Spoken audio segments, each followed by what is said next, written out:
Welcome to Democracy Now!, democracynow.org, The War and Peace Report. I'm Amy Goodman. The Supreme Court's ordered the Biden administration to continue enforcing the Trump-era Title 42 pandemic policy while it prepares to hear oral arguments by Republican-led states challenging its termination.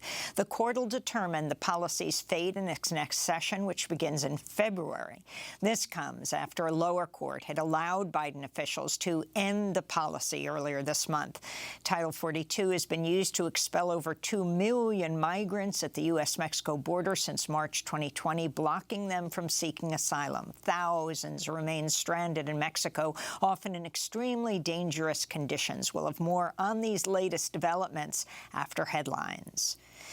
In Buffalo, New York, the death toll from this weekend's historic blizzard climbed to at least 31, with nationwide fatalities surpassing 60 people. State and military police were deployed to Buffalo Tuesday to enforce Buffalo's driving ban as road conditions remain treacherous. Erie County Chief Executive Mark Poloncarz pleaded with residents to stay off the roads. Right now, that have no access whatsoever, and people are trying to drive on these roads or trying to get into these neighborhoods, and they can't. Please, please, you heard the mayor beg, I'm begging, stay home.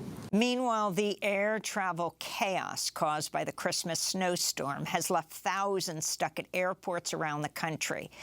The Secretary of Transportation says they will investigate flight cancellations and delays by Southwest Airlines, which has canceled around 2/3 of its flights since the storm. This is a Southwest passenger at Los Angeles International Airport. I was on the phone for like 4 hours on hold, no answer. So we woke up this morning, I said, let's just come to the airport to see what's going on. So clearly the flights are canceled, and more canceled. These amazing people that have come to work, they don't deserve our frustration of having to get home.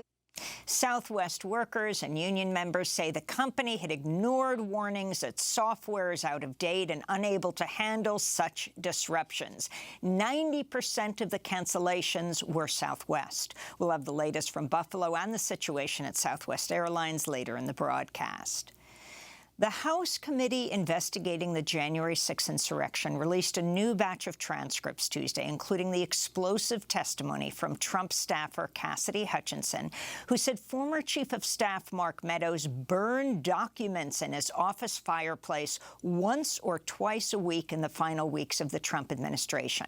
The transcripts confirm earlier reports that Hutchinson said at least 2 of the burnings came after meetings with Congressmember Scott Perry, who's been linked to a plan to use the Justice Department to overturn Trump's 2020 loss.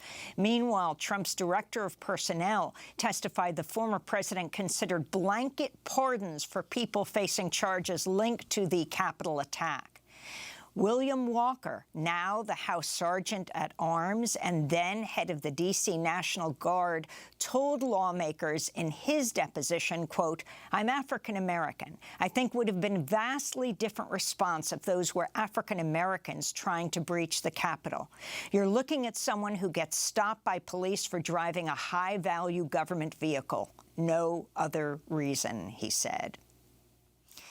Last week, the House committee recommended the Justice Department issue criminal charges against President Trump. The Kremlin's banned oil sales to any country that adheres to a $60 per barrel price cap on maritime imports of Russian crude imposed earlier this month by the G7.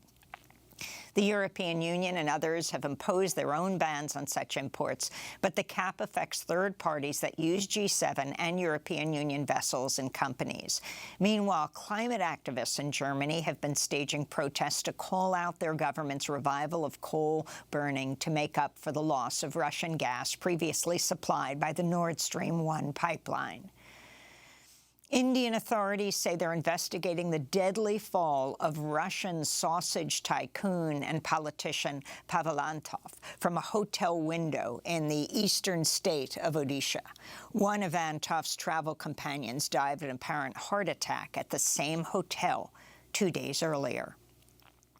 Kosovo has closed its largest border crossing after protesters blocked it amidst mounting tensions between Serbia and Kosovo. Serbia said Tuesday its army has been put on high alert following weeks of protests and roadblocks. What started as a dispute over car license plates is now threatening to boil over, with Kosovo accusing Serbia of attempting to destabilize the country under the influence of Russia.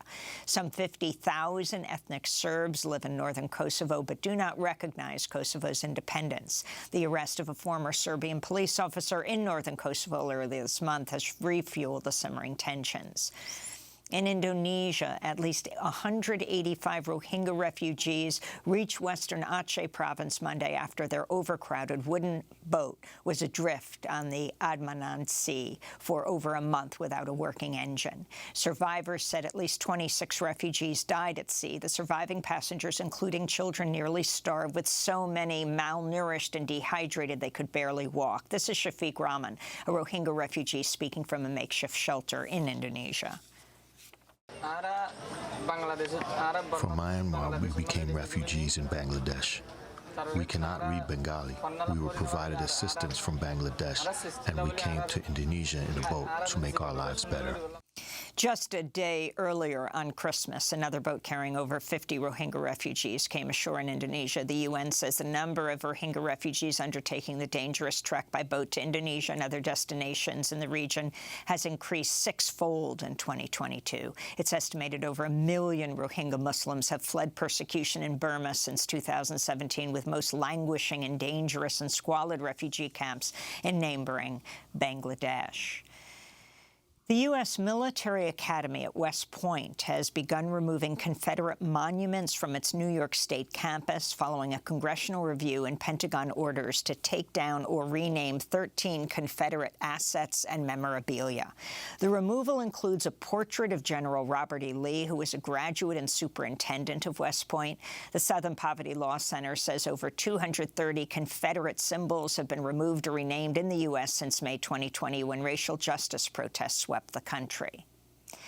In Michigan, a federal judge sentenced a leader of the 2020 plot to kidnap Governor Gretchen Whitmer to 16 years in prison. Adam Fox, who was convicted in August of kidnapping conspiracy and conspiracy to use a weapon of mass destruction, is a member of the far-right anti-government Boogaloo Boys.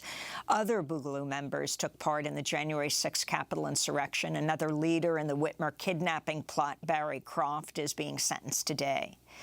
And in labor news, University of California graduate student workers ratified a new contract last Friday, putting an end to their historic 6-week strike. The strike involved 48,000 student workers at all 10 UC campuses. The contract includes increases in salary, more child care support, and new measures to protect against bullying and harassment. But some union members rejected the new contract, including a majority of voters at the Santa Cruz, Santa Barbara, and Merced campuses. Opponents say the economic gains don't go nearly far enough. The new agreement weakens the ability to organize, and initial demands that would have benefited undocumented international and disabled workers were sacrificed.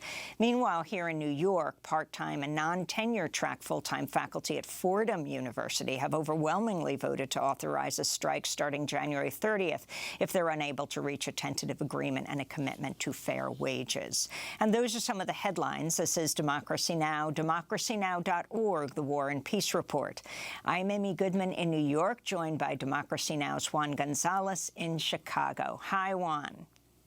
Hi, Amy, and welcome to all of our listeners and viewers across the country and around the world.